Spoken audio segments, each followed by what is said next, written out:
We hear God. Who is God? God is a woman. God is a man. God is omnipotent. Who is God? There is no God anywhere. There is God sitting in the sky. Who is God? Today we are going to have a conversation about God, but this is going to be a little bit different from the ones we know, because this person actually is coming to tell us who God is, how he looks like, what he eats, who created him, and what have you. He's coming to give us every information about God. I welcome you to another episode, Revelations.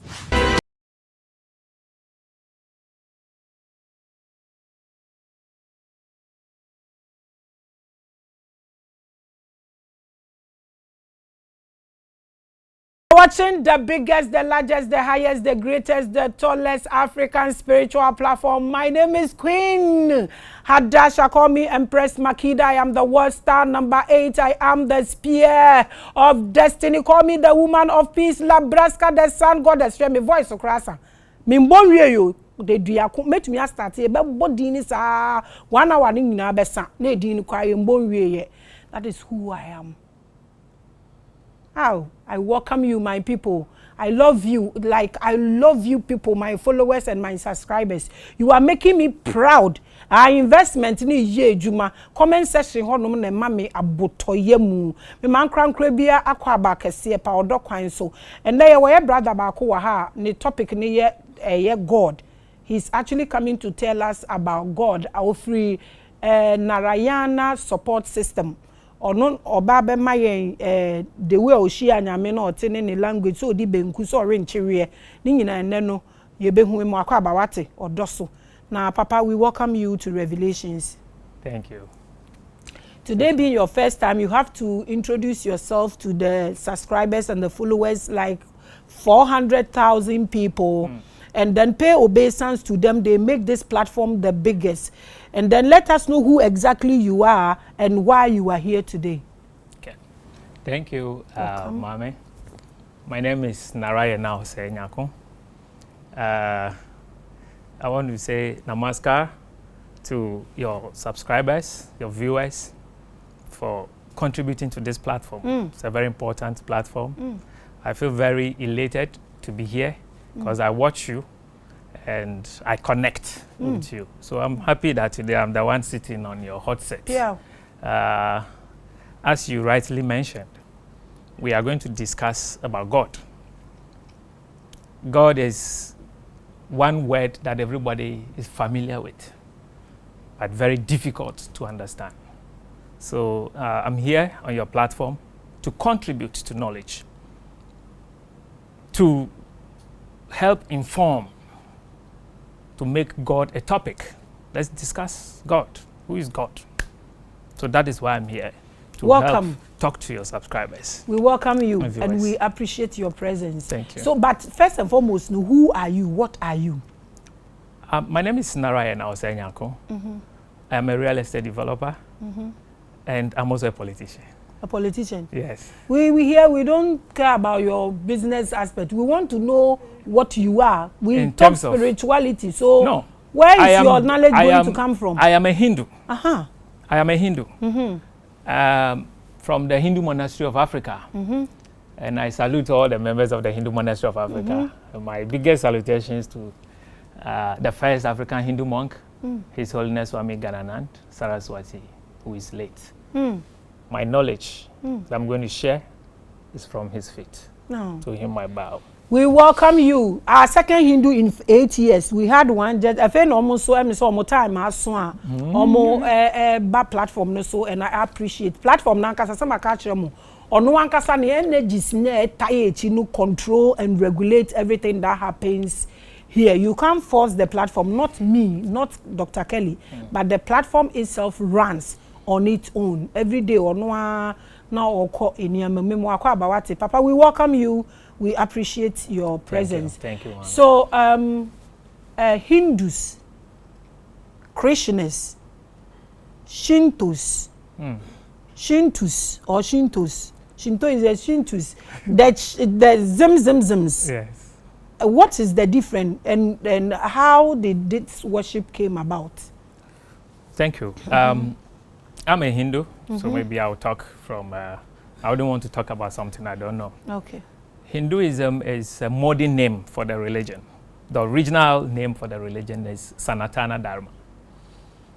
Sanatana Dharma, which simply means the eternal path. So Hinduism actually was not founded by anybody. It is the only religion that has no founder. It is just like our traditional African religion. You can't pinpoint one person and say, this is the founder. So Sanatana Dharma is about being righteous, living the righteous way of life, and developing a good relationship between you and your creator and your environment. That is what Hinduism is about. So the modern name is Hinduism, given to them by the British. They do not have a name. So the other isms, like you said, like I know about Buddhism. Buddhism came out of Hinduism. Lord Buddha Gautama, he's a Hindu prince, an Indian prince, who stepped out from his palace and then decided to follow enlightenment. When he attained enlightenment, he started spreading his gospel. So it is after he left, his followers spread his philosophies and added the ism to it. So the Buddha is a title, meaning the knower. Buddha, Buddhi means intellect.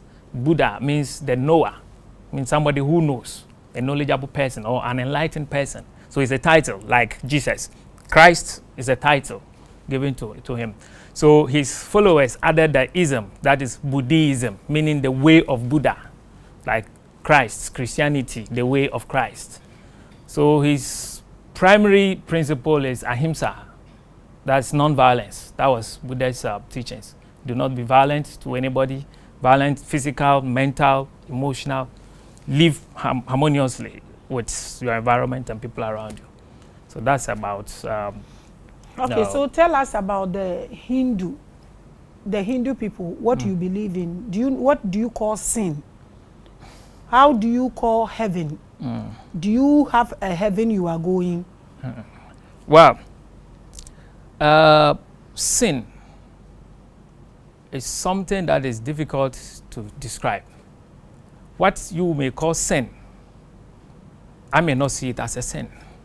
But there is only one judge who can decide what is a sin.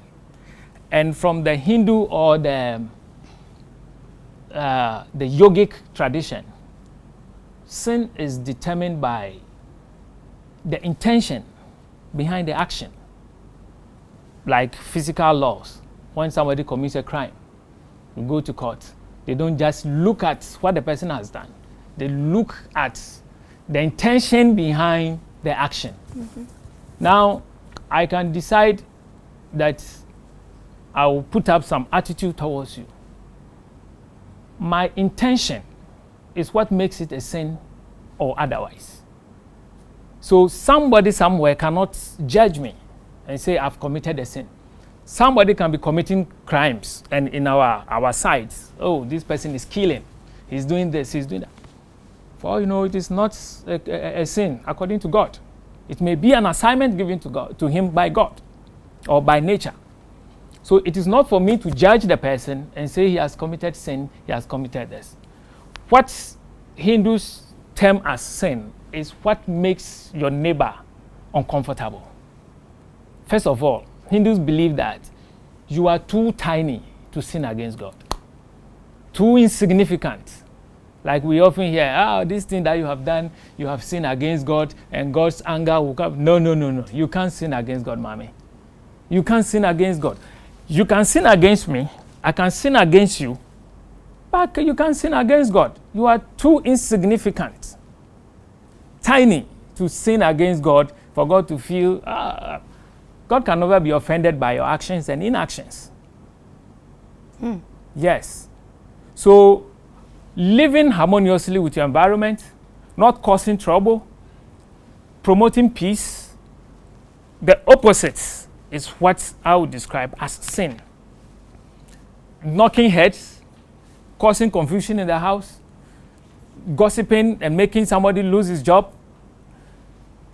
committing actions that makes others uncomfortable or that makes others feel bad, that is a sin. So every sin you commit, we sin against ourselves, but not against a certain God sitting somewhere.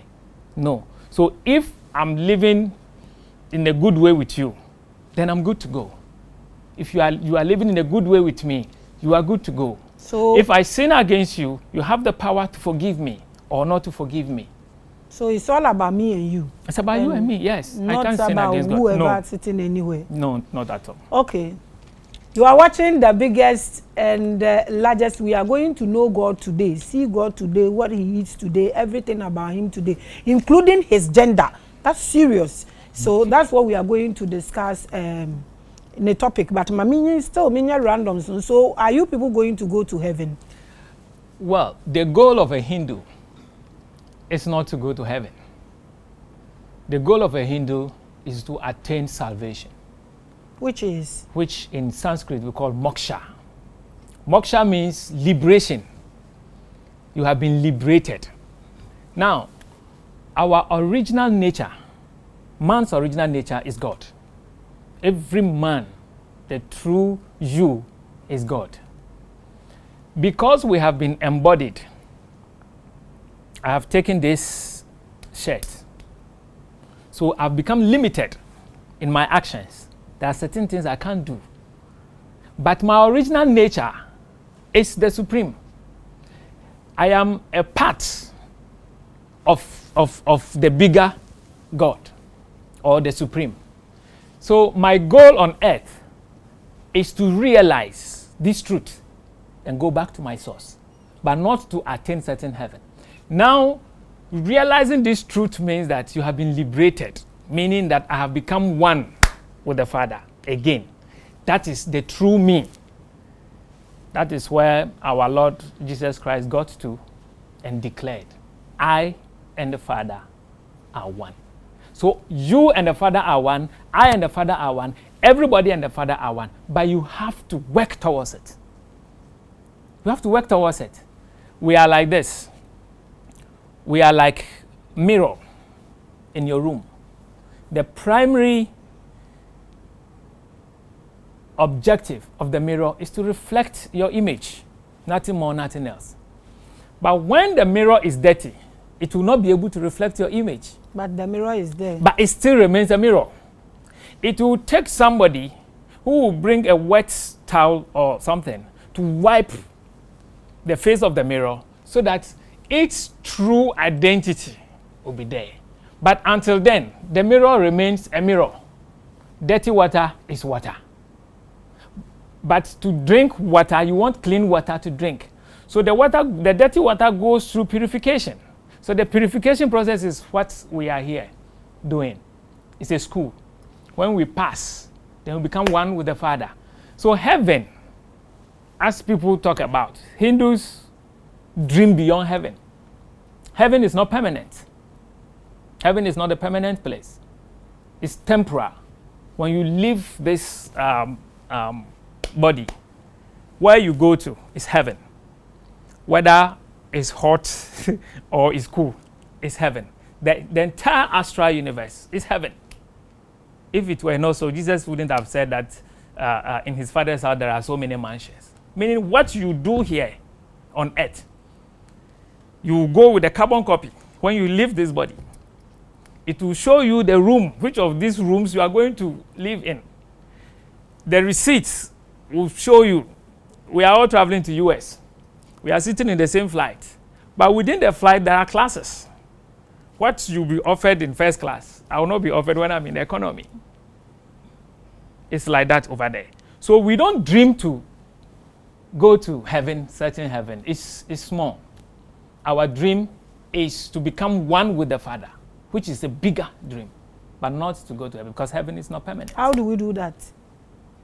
By living. You said we work on ourselves. Yes, by living harmoniously and practicing yoga. What is yoga? Yoga means union with God. So everything you do which brings you closer to God is yoga. There are different types of it. Yoga, na say me my stay for nam do me yoga. That is the Western definition of yoga. Okay, so the Western definition of yoga is somebody putting his head down and the legs up. That's not yoga. It's a part of yoga. That one is called Hatha yoga. But there are different types of yoga. Like I said, the meaning of yoga is a Sanskrit word which means union with the Creator, union with your source. Now, you can imagine God created you and you are doing things that brings you closer to God. There are certain things that when you do, it takes you away from your source. You live in the house, your parents love you, you love them too. But there are certain behavior when you put up, you fear to go closer to God. It puts you away from God, your parents. In this sense, your parents are like your God. But there are certain actions to when you do, it brings you closer. Your parents are proud of you. You yourself, you feel comfortable going to them. So anything you do that brings you closer to this universal supremo, it's yoga. Jesus Christ taught 2 of these yogas. Like I said, there are so many of it. The main ones are 4, and they are broken down. The ones Jesus taught, one, he taught Bhakti yoga, and he taught Karma yoga. This is the central message of the New Testament. Bhakti yoga is devotion to God. Devotion to God. Seeing God as your son and treating him as such. Seeing God as your daughter. Seeing God as your mother. Seeing God as your father. The devotion, the love between you and that supreme being. Now you can express this devotion through singing, through talking about him, preaching. Somebody can sing in the church and he feels goosebumps. He cries. It brings him closer to the spirit. That is the supreme spirit. That is bhakti. He's expressing his love for God. There are some gospel musicians in Ghana here. When you listen to their song, it hits you. It hits you hard. And at that moment, you think about nothing apart from your Creator. It keeps your concentration. That is one aspect of it. Just loving God, and that's it. And surrendering to God. Whatever God does, or whatever happens in your life, you have surrendered. If it is good, if it is bad, everything that happens, you believe that the supreme being is behind it. So you don't argue. You don't fight for anything. That is Bhakti Yoga. And there is a quote in Islam that says, Hasbunallah wa ni'mal wakil. Meaning God is the manager of my affairs. Whatever happens to me, I leave it to God. I do nothing. Everything is in His hand. That is devotion. That is what Jesus taught. Love God, thy God, something, something, something. Love your Lord, thy God. Exactly. That is Bhakti Yoga straight. The second one Jesus taught is Karma Yoga. Karma is a Sanskrit word which means action. Karma simply means action. K-A-R-M-A. People know sometimes pronounce it as karma. In Sanskrit, we have karma and we have kama. Kama, which is K-A-M-A, is pleasure, meaning pleasure. So we have Kama Sutra, that's pleasure. That's a scripture of pleasure.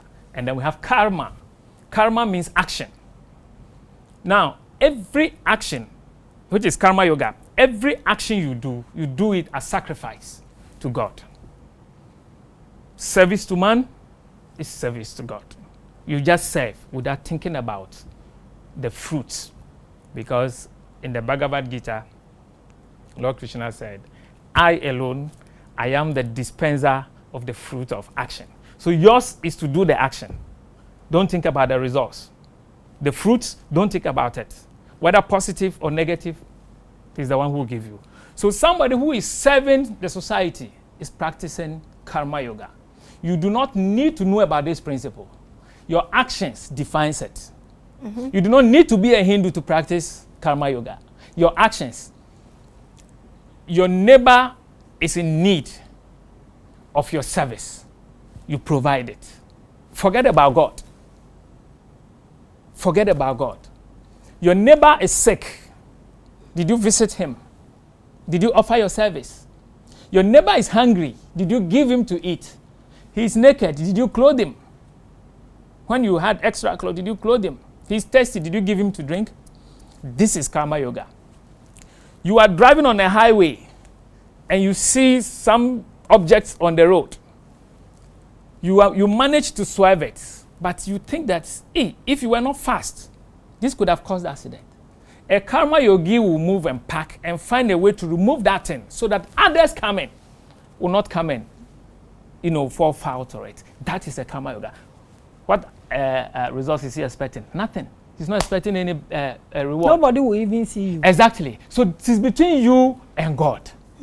So that is karma yoga. Serving the society, providing for people, caring about others, just doing the action. Now, you are a politician. They give you a position. Minister of this, minister of that. Yours is to work. You do your work as an offering. You do it well. That is karma yoga. Without stealing and looking for reward. That is karma yoga. It's a worship. It brings you closer to God. This is the central message of Lord Jesus Christ. So there are two, but there are other yogas. So the hatha yoga is the one you were talking about, that if you are stiff, you are this. No, that is exercise. That works on the mind and makes you smart, makes you think about God, boost your concentration. It's also an aspect of yoga. You are watching the biggest and the largest. It's also an aspect of your life. Okay, see, I know your time. No, the time now they ni randoms na ask, but maybe some ba ko pe bi na ya jumping into the topic because the topic is so huge for me. Unim baby a Nyankopon wo na unim de ote na unim de odidi a na unim de obo no de na and say ye waste your time. We need to hear. You see this, I have one in my office. I even brought a lot from, I think, Mexico, for mantras, the one we use for meditation. Called Mala, rosary. Yes, rosary. What is it about? Because when you check African spirituality, you find it. When you check Christianity, you find it there. When you check Islam, you find it there. Buddhists, everywhere. Christians, everywhere. This rosary thing is there. What is it about? Rosary is a tool for boosting concentration. It's a tool for prayer. It's also another type of yoga. You are trying to be closer to God. Now, rosary is used to recite mantras. You want to concentrate, so you use it. And it cuts across. Hindus did not teach Muslims that they should go for tasbah. They had it, meaning that there are people who were given that divine knowledge. Christians, that is the Catholics, they use it. Other religions, they all use it. So it is a tool for prayer, and simply put, or to reconnect you to God. And there is an amazing thing about this issue you raised regarding rosaries. You know, all the rosaries, be it Hindu rosary, be it Catholic rosary, be it Muslim or Islam rosary, they are all 9. The number 9. Because in numerology, the last digit is 9. Now, the Hindus, so you have to sum everything up and it must give you 9. The Hindus rosary, which we call Mala, M-A-L-A, is 108 beads. 108 beads. When you sum it up, you get the number 9. The Catholics one is 54. When you sum it up, you get 9. The Muslim one is 99. When you sum it up, you get 9. So it connects. It tells you that spirituality cuts across. It cuts across. It's only our African religion, that's African spirituality that we do not have. Well, I'm yet to see one. They have. Yes, I'm yet to see one. They started this rosary thing. Yes. So they also have, like you are saying. So you see, it cuts across. So rosary or this and this is a weapon. It's a weapon for fortifying yourself, for drawing the cosmic energies into yourself and in your environment, simply put. You are watching The Biggest, so your topic is God. God. The word God, define it. When they say God, G-O-D, what is God? My definition of God in simple terms will be this: that which is, yet is not. That is my definition. That which is, yet is not. That which is one, yet is many. That which exists, yet does not exist. That which is the beginning, at the same time, the end. That which cannot be described, but can only be experienced. That is God. God is everything around us. God is one, but many. That which is self-existent. That is my definition, if you ask me. In yogic tradition, if I have to describe him in a sentence, in Sanskrit we say he's Sat Chit Ananda. Sat Chit Ananda means his existence, his consciousness, and his bliss. Everything that is existent or existence is God. Everything that is conscious or has consciousness is God. Everything that is blissful is God. God is everything. We can't talk about God and limit him or her. We can't. Is God a he, him, a he, her? God is not a he, her. God is a spirit, and spirit has no gender. The description of God as a he is a matter of convenience. In reality, God is neither a male nor female. God has no gender like you and I. God is genderless. But for our sake, for our convenience, we refer to this supreme spirit that you and I have not seen, but yet is responsible for everything that is happening as a he because of masculinity.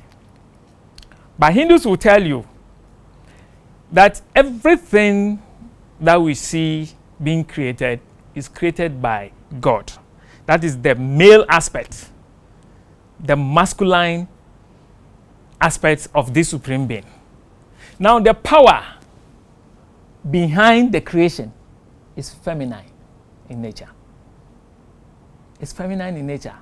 So it is when the he and the she comes together that creation can take place. It's a positive wire and a negative wire. The he is a positive wire. The she is a negative wire. Negative not in distraction, but negative wire. Now, without the she, the he is useless. And without the he, the she is useless. But the he is the face of creation.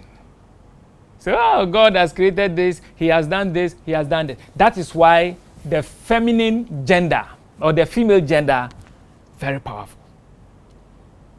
Powerful. If we have to talk about between the male gender and the female gender, which one is more powerful? The female gender is more powerful. Because the male gender or the male God is like a gun. We are here. If someone enters here right now with a gun, we will all lie down and shout, everybody lie down. We all lie down. Or you know, you are the largest, so maybe you will not lie down. Yeah, I'm stubborn. You will lie down because you see gun, you see death. Now the question is, what if there is no bullet in the gun? That's the issue. Or die. Or die, So, die. so a gun without bullets is a mere toy. the she aspect of this divinity is the bullet. So without the bullet, the gun is a mere toy. And the bullet alone too cannot come here and cause death. So the bullet and the gun must come together. Then when the trigger is pulled, then there is imminent death. Oh, the bullet can cause death. The bullet cannot cause Go and ask David. What he used in killing Goliath? There was no gun. It's just the bullet. Boom. This is just an analogy. Ah? I'm saying that is analogy. What I'm saying. I want you to understand the male-female aspect of this. That's what I'm saying. So right now, what is God? Who is God? Like you said, you are coming to tell us everything about God. Who created him? Tell us about God. Well, God, who created God? Nobody created God. Nobody can create God. God was not created. God has no name. And God has no special place of abode. God is omnipresent. He lives in everything. He is in everywhere. God is omnipotent. He's solid. You see why I wanted you to define the word God? We have God, and we have gods.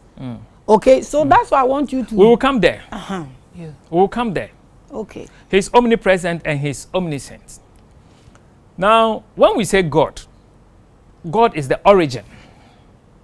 He's the source. He's everything. God doesn't need to have strength. In fact, he has no strength because he is the strength. He has no knowledge. He is the knowledge. He has no, how should I put it? In the Bhagavad Gita, God said, I am the strength of the strong. I am the brilliance of the brilliant. The intelligence of the intelligent person is me. So if somebody is intelligent, the intelligence of that intelligent man is nothing but God. That is the consciousness we're talking about. So he's actually everything, and he lives in everywhere. He's like a thread, one thread that passes through thousands or millions of beads. What God is not in does not exist. And in fact, even what you and I perceive not to be in existence, God lives in it. So he is not a human being sitting on a certain throne with a certain crown as a king. No, that is not God. God is an energy. God is not to be seen like this. Anybody who says anywhere that he has had an encounter with God and he has seen God is a liar. You can't see God. You can't see God. Who is God? That is the question. When you saw him, how did he look like? Did he look like an American or he looked like a Chinese? Did he look like an African or he looks like a dwarf? Now look at this. We are human beings. So we believe that our existence here is caused. What we are seeing here is an effect of a cause, and God is the cause. Now, we believe that there is a supreme spirit somewhere that is responsible for all these things, the energy that is responsible for everything we are seeing. So we give reverence to that supreme spirit. We worship that supreme spirit. But you cannot see it. So in your corner, you perceive this energy the way you think. For we human beings, we think that God is one big human being, one old man with white, gray hair and beard, Ulumai, who knows everything. He's wearing a crown. For a cow, God must be one big cow. A frog, God must have that form of a frog. A goat perceives God to be one special goat amongst them. The looks, just like the way we think, oh, God is sitting on his throne. We think God is sitting on his throne because we go to Ashanti region and there's a certain God there called Otumfo Osei. who is in charge of the entire Ashanti kingdom. He sits on a throne. He dresses in a particular way. So if him sits and dresses like this, then what about the big king? Then we begin to perceive that then God's crown must be bigger than Osei crown. God's kente must be special. So we say, oh, and he sits on his throne and he's this. God has no throne. Hey! He has no throne. Who made throne for what? He's beyond the throne. Throne to show what? Otumfo Osei Tutu, I bow him. He sits on throne and dresses the way he dresses to show his supremacy, to show that he's bigger than the others. God doesn't need to impress you. He doesn't need to take a particular posture for you to know that he is God. No, but we human beings, when we are given position, we have to assume certain levels to match with the position. You don't expect the president to come here in a shorts and singlet when he's representing Ghana in UN. So he must appear in a particular manner. God is not like that. So God is actually everything. Now, every religion believes in the omnipresence of God. So your grandfather or your great-great-great-grandfather who stands by the riverside and worships the river in the form of God was never wrong. Was never wrong. The one who worships the tree was never wrong because he sees God in that tree. The one who has carved, a certain image and worship God through that image was and never was and still never wrong. That is a method. They call it idolatry. He's worshiping God. It's an energy. He's using this as a conduit to pull that energy. Then he can deal with the energy for his survival. How is he wrong? Is God omnipresent? If we all agree that God is omnipresent, then why do we criticize somebody for standing by a river and performing worship? Is God the same as the creator? The energy we call God is the one responsible for creation. The energy we call God. God is obi kromukasa. We perceive a supreme spirit somewhere who is responsible for all this. So we give certain names to this supreme spirit for our comfort. So every tribe, every religion has a particular name they refer to him. God has no name. So we say, oh, he's creator because we see creation. In reality, the world, we say, oh, God created this, God created that. Nothing was created. Nothing was created. Nothing was created. It just came to be. Nothing was created. It's the right word is rather projection. The thing is there. You project it into reality. Into reality. It's there. So then if that's the case, then why do we have supreme being? Because we know the supreme being is the one who projected all this, not creation. Let's talk about the beginning. There's nothing.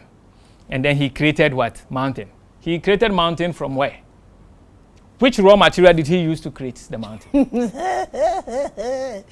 are the biggest. He created a tree. God created a tree. What did he use to create the tree? God created human being, Adam, a certain Adam. What did he use to create Adam? Netie. Or natie not obo natians obo Adam. Right? On your raw material nebo hin or the year not no. Not any free hin. Everything existed. That's why I said God is Sat Chit Ananda. His existence. It existed. Now, you see this whole building that we live in. Prior to this building was not here. Don't come and tell me they projected it. Hold on. It's hard cash. Yes. This building was not there. But it existed in the mind of the architect. The architect gets here and he sees the building. You don't see the building. So he's now coming to materialize what he sees here in the physical distance. And that is what happens. So that everything we see is there. Wait. I'm waiting. I'm waiting. Right now, you are saying that the one pouring libation in the water, the one having idol and koshi, slaughtering the goats and the sheep and everything, they are all worshiping God. Is that what you are saying? They are all worshiping God. In the Bhagavad Gita, Sri Krishna said, whatever way men approach me, in that manner I respond to them. Whatever way you approach him, in that manner he responds to you. Somebody thinks that, let me put some statue and say that like this behind you. I want to experience the energy through that. It's a conduit. Let me put it this way. You have a phone. I have a phone. When somebody wants to ring you, there are no wires connecting anywhere.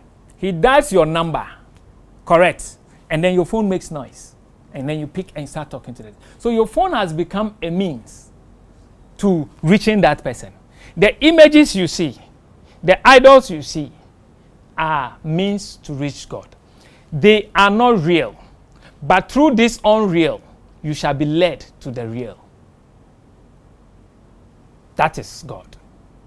You cannot have Akosombo in this room without conduit and wires. So right now, if somebody is also killing human beings, since killing of cows and all these things is just the way the person wants to get through to God. If someone kills human beings and everything, and his or her own consciousness tells him or her that this is what I do and to reach God, it's okay. You see, I will not judge the person, but morally, I will think that it is wrong. I will not be the judge because I don't know why the person is doing what he's doing. In any case, you do not have a right. Where your rights ends is where another person's right begins. You do not have a right to take life. Me, I don't kill animals. When I want to do offering to my God, I use fruit. I use flowers. I don't deal with blood. I don't give my God blood to eat. No. Somebody thinks that he must offer blood before his God can accept. But whichever way it is, he gets some results. Is he the same God? You see, it's the same God. The same God want to chew meat somewhere, want to eat flowers somewhere, want to eat salad somewhere. Yes. And or shawana. Or kodai. How's that for Bagazo kodai? You see, this is what makes God huge. God is both positive and negative. He's not just positive. The negative aspect of God must come in contact with the positive to make him whole. So you see, he wants this, he wants that. In any case, God doesn't make requests that he wants this. It is we who think that I must give him this. This is my religion. This is how we go about it. Everything is about religious practice. You need two things to create this religion. One, rituals. Two, philosophy. We do this way. This is how we do it. This is why we do it. You create a religion. So somebody can sit here right now and create a religion and say that, for my God, when I offer him water, it's enough. Obinsu face said, I saw a man 1,000 cows. And son, I was responding to him. Obinsu face said, I saw a man nipa. Like we see in the Bible. When God himself wanted to atone the sins of human beings, according to the Bible, he killed his own son, the only son he had. He killed his only son. I mean, what Bogra? He killed his only son. So if he killed his only son to atone for the sins, if Maame decides to kill 1 out of 10 sons, you say Maame is wrong? Hey! How can Maame be wrong? So it is not for me to judge. But all I can say is that God is everywhere. He's in everything. And he cannot be tagged. Now, you talked about small g, which is other gods. They all exist. Now, just as we see in the physical realms. The physical realms is a replica of what happens at the spiritual realms. There is God, that's the supreme energy, and he rules with other entities. So just as we have in Ghana, the supreme here is Nana Akufo-Addo. He has somebody responsible ministers for and blah blah. He has somebody responsible for water and sanitation. He has somebody responsible for finance. He has somebody responsible for this, somebody that, somebody that. Then it goes to region. Then we go to a municipality. Then it goes to electoral areas. It's the same power. Now, if a DCE gives instruction, whatever power he's wielding at the district level is not his power. It's the power of the president that he's wielding there. Now, there is this supreme God, but there are other gods who are responsible for this, for that, for that. There is an entity that is in charge for water as an element, for fire as an element, for air, for earth, and for space. Every element has a deity in charge. That deity at that level has become like a god. That deity at that level has become like a god. The supreme is there. So they are like ministers. Now, it will go down to district level, like I said, to what we call our local people call Abosom. They are all gods. They all use the power of the supreme. Forget about the evil some of them use the power for. The evil power that they wield, it still comes from the same source. Everything comes from the supreme. They say source in the supreme. No, everything. Yes, everything comes from him. God is like this. God is like fire. Allow me to do this. Fire cooks food for you. But when you misapply it, fire will consume you. The knife that you use to cook in the kitchen, the kombucha, that knife can kill, depending on the application.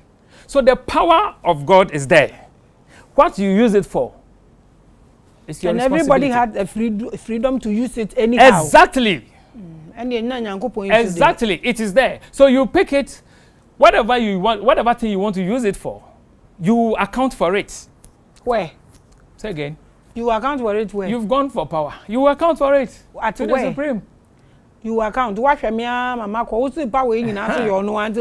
account for? No. You account for it. That is where the law of karma operates. Whatever you sow, that you shall reap. Whatever happens to us, we are responsible for it. We created it for ourselves. That's what I don't understand. I reap where? You reap where? How? Yes, you reap it. Yeah. Where did you sow it? If I kill like 100,000 people and I die, where do I reap these killings? There is life after death.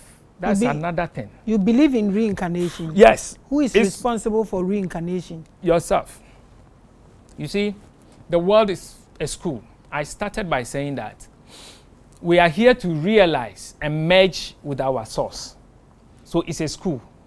You living this body doesn't end you. There's life after death. All religions believe this. There is life after death. Yes. At where? Here again? No. Yes, you rebirth. You will rebirth, whether you like it or not. You rebirth, whether you like it or not. Yes. I'm asking this. Is it, I won't use the word supreme, is this how it's supposed to be? That this place that I am, killing people, I would die, come back to this same place and reap the karma, keep killing people, or people killing me. 300,000 people cannot kill me one. Yes. To atone for my sin. Yes. So explain, who is responsible for karma? You see, when you are taking me to other areas. We need to understand, it's not about other areas. After creation, there are laws. This is what we call the laws of what? Nature. Why don't you say after projections? I'm using the language that is common. When I say because projection, you've made us when I it's a matter of semantics. When I say they use projection, after projection, there are laws governing everything, and the central law says whatever you do, you get its results. Now, when I do this, I get this. When I do this, I get that, until I become perfect. Now, everything you do, good, cleans your mirror. Bad, stains the mirror. The more the mirror stains, the more it takes you away from your source. The more it stains, the more it takes you away from your source. So you will be going and coming in different forms. Somebody will come today, he's born here. Another day, he's born there. Another time, he's born as this, as that. It is your own creation.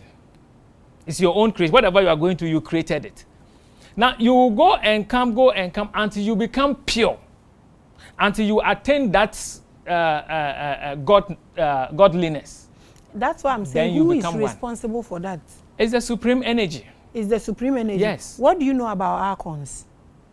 I don't know anything about archons. You don't know anything about archons? No, okay, all right then. You continue. Yes. So, as I was saying, God is responsible for everything that happens. He is behind everything. He supersedes everything that happens. Okay, so let's assume this. If somebody doesn't stay in the mirror, and the person keep moving, and the person disconnect or detach from this earthly realm, where would that person go? You understand me? No. Like we are here. Me, I didn't kill anybody. I practice my yoga. I practice everything. Yeah. And I die because we will all die. Yeah. Where will I go? Okay. I don't have any karma to come and pay you. So where would I go? Then it means that obviously you have attained what we call moksha. That's the liberation. You have been liberated. Salvation. So you go back to your source. You go back to your source, and your source is God. My source is God. Yeah. So when I come back here, who is here? If I stay in mirrors and I am thrown back here as that is where the going and coming ends. When you attain liberation, when you are liberated, it saves you from the going and the coming. So that's why I'm asking you, the going and coming, is it part of the source? Is the source responsible of the going and coming? Do you get it? When I attain salvation and I go right now, I go to the source. You get it? I go to the source. Means the source has its rules and regulations, right? Do what is good, you exit, and then boom, you go back to the source. You get me? So if I do killings and all those kind of things, and I die now, I come back here. I will go through the process till that's what I'm saying. That is the source also responsible for this meal that one has to go through, this tunnel reincarnation thing? No, is the source responsible? If yes, how? Because if he has a place for us to go. Are you saying he's calculating what we can do before he allows us to go? If yes, if no, then there's somebody responsible for bringing us in and recycling us. What do you think? God is a whole. We, all of us here, are parts of the whole. That's why I said we are responsible for our actions and inactions. Now, what makes you a human being is that aspect of God in you, that energy in you. Don't forget, this is matter. It will die. But the real you doesn't die. It only takes a new body. It takes a uniform to wear. Because it was not created, it can't die. That is the spirit I'm talking about here. God is like the ocean. permit me to use this. God is like the vast ocean. Now, barrels have been sent there, fetched, brought home. It's the same I'm ocean. coming. It's the same ocean. What is here is a part of this. So it's the same ocean. The taste is the same. When you go and add it back, it doesn't increase the ocean. It's when you still bring the it same. here, it doesn't subtract it. But the container that brings the ocean to the house, the ocean takes the form. So the ocean, which is the spirit, doesn't die. So when it leaves it goes back to the realms. And it's a carbon copy. You go and judge yourself until... We understand this. I was coming to ask a question, but they are saying our time is up.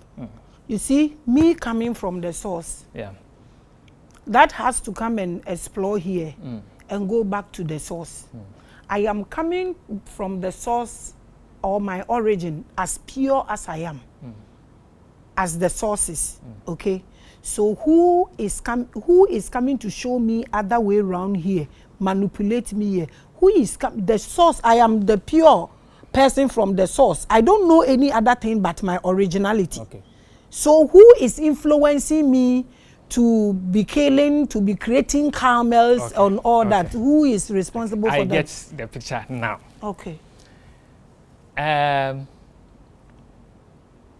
me go biblical. We heard of a certain archangel called Lucifer, who was not originally meant to be bad. Then he became bad. This is what you are talking about. So who is responsible? There is no entity anywhere that influences you to do evil except you. What makes us do these killings and this? Our desires. Our desires, our egos. So your desire for this leads you to act in that way. Your desire for this. You are desiring for certain things. This is what leads you to do those things. Is the desire in divinity, in the divinity in us, or the desire comes from this thing, this here, the jacket. Desire, our spirit, our originality, the divine source that is in us. And this one, which of them breeds desire? The mind. The mind breeds desire. Now, there is the soul, and then there is the spirit. The soul, which is made up of the mind, ego, the senses, the five senses, memory, and intellect. Now, the mind is constantly, what do you call it? I can't say. Does God also has a mind? Is the mind coming from the source? The mind. Is it coming from the source? No. God cannot have a mind. So God cannot have a mind. So how do we get the mind here? I don't get the question. Okay. The mind is not from the source because the source doesn't have the mind. So where do we get the mind? That I am looking for how we are divine from the then source. All of a sudden and then we evil. come here and all this desire that is not in the source comes to us. I'm looking for how it gets to us because it is the only thing that stops us from getting back to our originality. So it's important we look for where we get all those things from. That's why I'm asking all these questions. I get you. The mind, which constantly searches and desires for things, is what leads us to do all these evil stuffs. I want this. I want that. I want that. Now, there is another thing called the intellect. The mind is always in doubt. The intellect knows it all. So when the intellect says this, the mind stops there. So the person who uses the mind, whose mind is jumping here and I want this, I want that. That is what leads us to go and create all this. So it is our own doing. Nobody is responsible for that. It's your own doing. Your time in Asana is our own doing them entias. Me feel divine. Me by divine particles. Me nim anything. Me nim anything. Me nim nothing. Now me feel divine aba. Divine expects me to get back to my origin. Yes. Divine is supreme and is powerful. Yes. It's all-knowing God, and He's and giving you a free will. And giving me a free will to decide as divine. Yes. Where do I get the desire from? That's my point. That is where the free will is. You want this. You are on your own.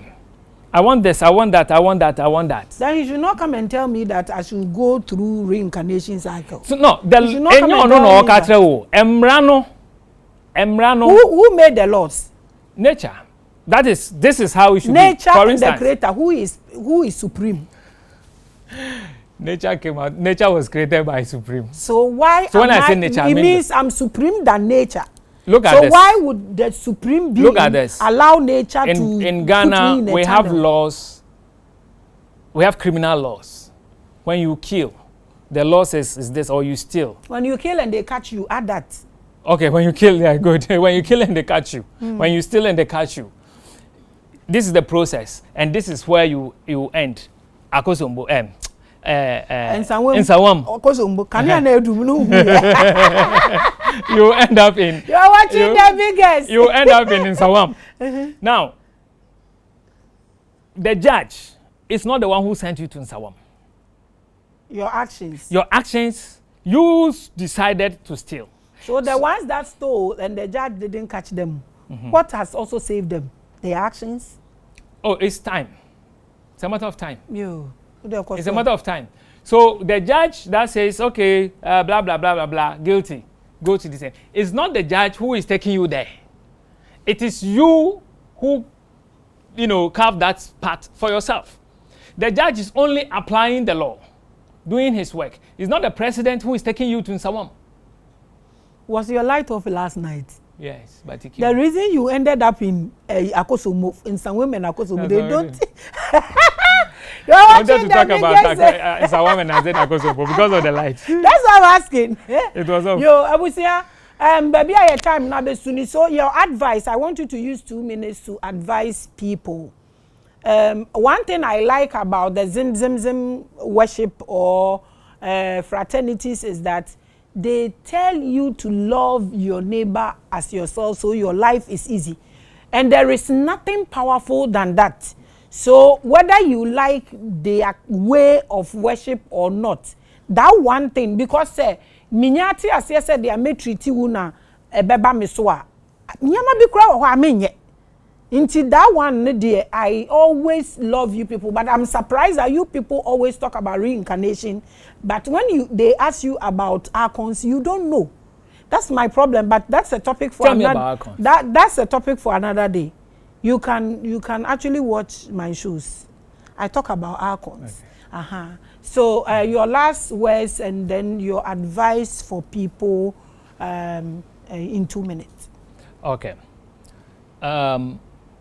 God is there for everybody to access.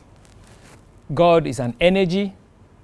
You take that energy and you decide what to do with the energy. Do whatever you can to get that access to that divine energy. And be careful and mindful of what you use that energy for. Now, don't allow anybody to deceive you that bring this, let me do this for you, and this will be this and that. You can do it yourself. If that person is able to do it, you can also do it yourself. God doesn't discriminate and decide that let me give my energy to this person and allow the person to go and sell the energy to others. You can also access this energy and use it for your own advancement. All you need to do is to be devotional and tap into this energy and do it yourself. Understand that God's hands are raised, ever ready to help you in whatever way, ready to bless you in whatever form. Don't look elsewhere. Like I said, there is the president, who is the owner of the powers. And then there are ministers who takes their powers from him. There are MMDCs.